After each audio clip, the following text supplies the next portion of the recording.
नमस्कार मित्रांनो, कसे आहात तुम्ही? सगळे चांगले ना? तर ऐका ना, मी आज आहे ना बनवणार आहे पालक डाळ. पण ते किचन मध्ये आल्यावर मी तर गुंगच झाले, कारण हे बघा ना एवढा पसारा आहे आणि मला व्हॉइस ओव्हरच करावं लागलं. सॉरी हा गाईज, कारण कसं करणार मी? हे बघा एवढा पसारा आहे. मला ते जेवण बनवायचं म्हणलं की कंटाळाच आला आणि त्यातल्या त्यात हे एवढं सगळं बघून मला ना असं वाटायला लागलं की अंतरणवर झोपू, काही काम करू नको. एवढा पसारा माझ्या मुलीने केलेला आहे. तिला पोहे बनवायला सांगितलं, डबे तसेच्या तसे 2 दिवसापासून म्हणते घास डबे घासत नाहीये गाईज. आता काय करू मला काहीच कळत नाही, कुठून सुरुवात करू आणि कुठून नाही करू. एवढा पसारा बघितल्यावर मला तर टेन्शन आलं जाम. चला ठीक आहे, करावं तर लागणार, पोटात तर जावं लागणार अन्न. त्याशिवाय जेवण तर बनवल्याशिवाय तर काय गत्यंतर नाहीये. चला आता आपण बनवू. साफ करते याला मी. चला साफ करून एक एक व्यवस्थित डबे ज्याचे ज्याला वस्तू व्यवस्थित ठेवते आणि मग आपण सुरुवात करू. कारण गाईज आता बोलण्याचं पण नाही. आणि एक तर त्यातल्या त्यात गरमीचे दिवस एवढे झालेत ना, एवढा आहे ना गरमीचे दिवस. किचन मध्ये आमच्या विंडो सुद्धा नाही. चला ठीक आहे, चला बनवूया आपण आता गाईज. बघा गाईज, आता बघा किती स्वच्छ मी किचन केलेलं आहे आणि साफ केलेलं आहे. मला साधारण अर्धा तास लागला जिथल्या तिथे वस्तू ठेवायला. आणि हे मी अशा पद्धतीने किचन साफ केलेलं आहे. सगळा पसारा हटवलेला आहे. आता आपण सुरुवात करणार आहोत भाजीपासून. आज मी बनवणार आहे पालक डाळ आणि त्यासाठी ओटा साफ करून घेतलेला आहे आणि सगळं पाणी टाकलं, त्याला पुसून नाही घेतलंय. पाणी टाकून व्यवस्थित त्याला असं हाताने साफ केलंय. आणि गॅस पण अतिशय घाण होता, पण तात्पुरता केलाय कसा तरी साफ. आता नंतर स्वयंपाक झाल्यावर स्वच्छ धुवून घेते. आता गाईज चला आता मी बनवणार आहे पालक डाळ. आणि हे बघा कोरडी पण झालेली आहे, लगेच हवा असल्यामुळे व्यवस्थित कोरडी झालेला आहे वट्टा. तर आपण आता जेवण बनवायला सुरुवात करू. आणि ह्या लादीवरच कापते मी आता, कारण कसं आहे ना लादी स्वच्छ आहे आमची, ते किचन वट्टा. त्यामुळे मी भाज्या सहसा किचनवरच ओट्यावरच कटिंग करते. चला आपण बनवू. आणि इथे बघू शकता तुम्ही, मी पालक घेतलेली आहे, फ्रीजमध्ये ठेवलेली होती 2 दिवसाआधी. साफ करून निवडून स्वच्छ मी घेतलेली आहे पालक. आणि पालक डाळ बनवता वेळेस ना काय करायचं माहितीये का, कधी पण पालक डाळ बनवता वेळेस आहे ना त्याला असं म्हणजे लगेच बनवायची गरम गरम आणि खायची, तरच मजा आहे. थंडी झाल्यावर मजा नाहीये. विचार केला होता पालक पनीर बनवू, पण पनीर आता कोण जाईल मार्केटला आणि घेऊन येईल. त्यामुळे म्हणलं चला तुरीची डाळ आहे आणि व्यवस्थित आपण डाळच बनवूया. तर याच्यामध्ये आपण स्वच्छ निवडून घेऊ भाज्या आणि जे खराब आहेत ते टाकून घेऊ. तसं मी साफ करूनच ठेवलेलं आहे. आणि घोंघाटाने सुधरत नाहीये गाईज. बघा एकीकडे आहे ना क्लास चालू आहे, पोरांचा आवाज येतो ना, त्यामुळे मला व्हॉइस ओव्हर करावं लागतं. बाजूलाच ही ट्युशन घेते बघा.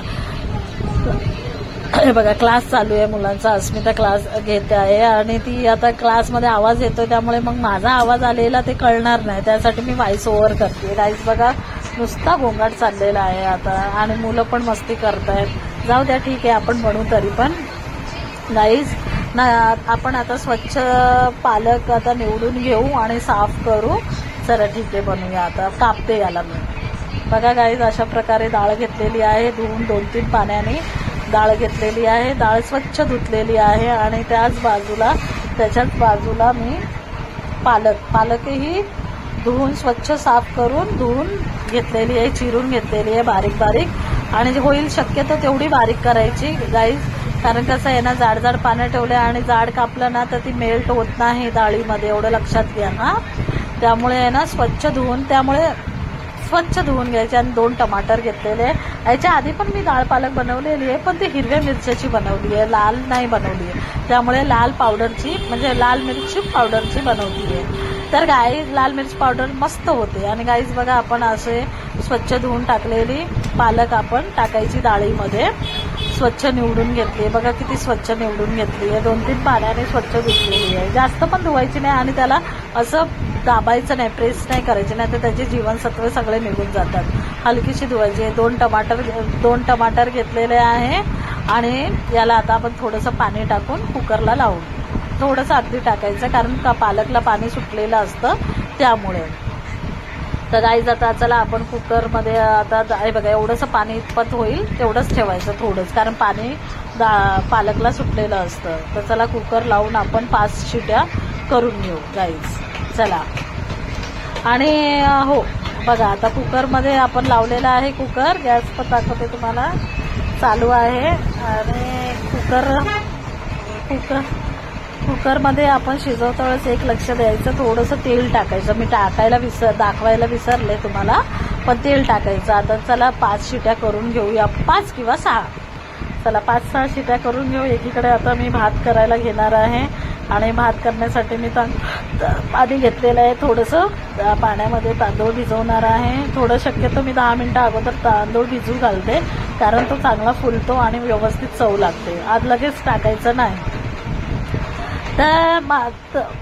तर आता आपण चला तांदूळ निवडूया. हे बघा बेसिनमध्ये असं झालेलं आहे. घाण आपण नंतर काढू. आता मी तांदूळ स्वच्छ धुते. आता हे पाणी घाण आहे तर ते टाकून मी परत पाणी घेणार आहे आणि याच्यामध्ये तांदूळ धुवून घेऊ. आणि टोपामध्ये शक्यतो कमीच पाणी घ्यायचं, जास्त नाही. 5 मिनिटं फुलू द्यायचा बस, जास्त नाही, जसं आपण वाफळून घेतो तसं. तर चला मी मसाला दाखवणार आहे आता त्याचा काय काय लागणार आहे नका.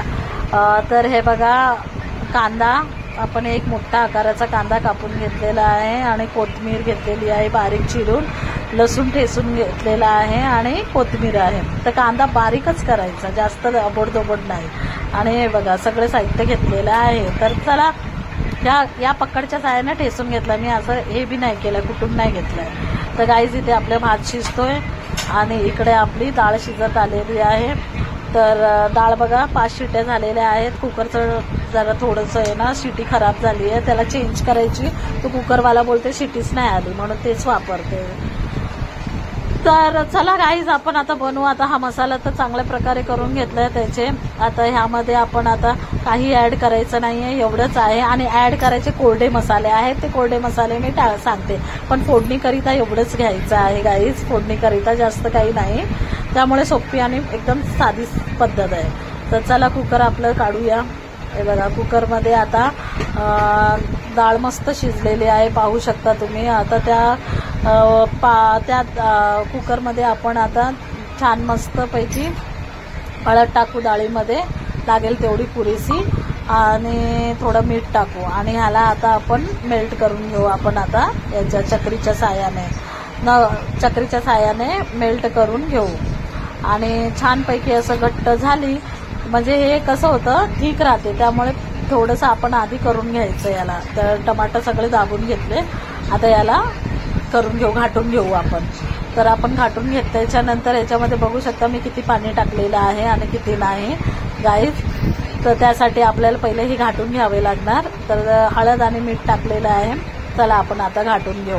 आणि घाटता वेळेस लक्ष ठेवायचं गाईज की आहे ना मस्त बारीक करायची, अशी नाही करायची 2-3 सेकंडमध्ये केली आणि हाटलं. पूर्ण डाळ त्याच्यामध्ये पालकमध्ये मेल्ट झालेले, डाळ पालकमध्ये मेल्ट झालेली पाहिजे. तर बघू शकता आपण मी केलेली आहे. आता तुम्हाला हलवून दाखवते बघा गाईज, पूर्ण डाळ आहे ना हे झालेली आहे, मेल्ट झालेली आहे. तर त्यासाठी चला छान प्रकारे आपली डाळ शिजलेली आहे आणि पालक पण झालेले आहे. तर ते फोडणी करता आपण तेल घेतले टोपामध्ये. तर चला कॅमेरा पकडायला कोणी नाहीये, त्यामुळे मोबाईल मीच पकडलाय गाई, समजून घ्या.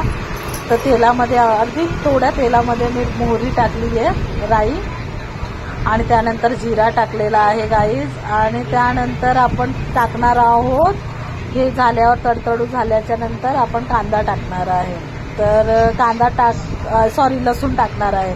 लसूण टाकला ना तर लसूण चांगला लाल होऊ द्यायचा. आणि लाल झाल्या की नंतर त्याच्यामध्ये आपण टाकणार आहोत थोडासा कढीपत्ता. पण पहिलं याला लसूणला लाल होऊ द्यायचा. बघा आता कढीपत्ताचा असं उडणार आता बघा गाई, त्यामुळे मोबाईल मी लांबच घेतलेला आहे. बघा असं उडणार, तर धुवून घेतलाय ना म्हणून. तर गाईज यानंतर लगेच उडणार आहे ना, तर लगेच कांदा टाकायचा. तर कांदा आपला लाल होऊ द्यायचा चांगला मस्त प्रकारे. मला काय म्हणायचं आहे गाईज, कांदा आहे ना कधी पण आहे ना जास्त करपवायचा नाही, थोडाच. तुम्हाला जास्त करपायचा नाही, थोडाच घ्यायचा. जास्त करपला ना उद्या तर ते हे होतं. बघा आता एवढा झालेला आहे. त्यानंतर आपण त्यामध्ये लाल झालेला आहे, त्यामध्ये लाल मिर्च पावडर टाकू आणि थोडासा मसाला टाकू गाईज. थोडं लागेल तेवढंच घ्या तुम्हाला. जास्त तिखट पाहिजे तर जास्त टाका. आणि हा मसाला टाकलाय तर याला आपण चांगलं मस्त फिरू आणि तेलामध्ये परतून घेऊ. गाईज बोलून बोलून तर माझ्या तोंडाला फेस आला. चला ठीक आहे. आणि मस्त बघा, याला जास्त करपवायचं नाही तर कडवट लागते डाळ. आता यामध्ये मग माझ्या मुलीला बोलवते, कारण कसं आहे मला टाकता येणार नाही डाळ गाईज. तर त्यासाठी आलेली आहे मुलगी. कॅमेरा पकड म्हटलं. हे बघा डाळ टाकली आपली. झालं, काही जास्त टाकायचं नाहीये गाईज. तर यामध्ये आता बघा डाळ टाकलेली आहे. पाणी जास्त कमी जास्त करू शकता तुमच्या क्वांटिटीनुसार. तर मी तर एवढंच टाकलेली आहे. जास्त घट्ट पण मला आवडत नाही पिठल्यासारखं आणि जास्त पातळ पण नको, त्यामुळे मीडियम साईज. आता गाईज आपण कोथिंबीर टाकणार आहोत. कोथिंबीर असं कट करूनच वरून टाका, वाटण्यात टाकू नका. वाटण्याचा काहीच प्रकार नाही, त्यामुळे जास्त प्रश्न येत नाही. बघा उकळली डाळ, किती छान झालेली आहे डाळ आपली. किती छान झालेली आहे डाळ आपली, मस्त उकळलेली आहे. इथूनच स्मेल खूप छान येतोय. त्यासाठी तुम्ही पण करून घरी बघा गाईज. आता भात पण शिजत आलाय. कशी वाटली रेसिपी सांगा आणि मला म्हणा, आणि घरी नक्की करून पहा गाईज. चला, माझं तोंड दुखतंय आता. मी आता खाते, याला भूक पण लागलेली आहे. तुम्ही पण बनवून खा गाईज. चला, चॅनलला सबस्क्राईब करा. व्हिडिओ आवडला असेल तर नक्की लाईक करा आणि सबस्क्राईब करा गाईज. चला, भेटू आपण नेक्स्ट व्लॉगमध्ये. प्लीज प्रतिसाद द्या या व्हिडिओला. आणि लगे हात आहे ना गाईज, तिथं भांडे पण आहेत ना मित्रांनो म्हणू की गाईज म्हणू हे समजत नाहीये. तर भांडे पण आहेत. चला म्हणलं भांडे पण घासून किचन आवरून घेते. तिला भाकरी करायच्यात ना, मग त्यामुळे मग मला भांडे घासून ओटा साफ करून घेते. तर गाईज चला, भांडे घासते मी आणि तुम्ही करून बघा. नक्की करून बघा आणि छान वाटेल तुम्हाला नक्की. आता मी भांडे घासते त्यानंतर जेवायला घेते. चला गाईज, बाय. असंच खात राहा, मजेत आणि राहत राहा. असे छान छान रेसिपी बघा. Bye guys. आवडला असेल तर नक्की लाईक करा आणि सबस्क्राईब करायला विसरू नका प्लीज. व्ह्यू वाढवा गाईज. बाय.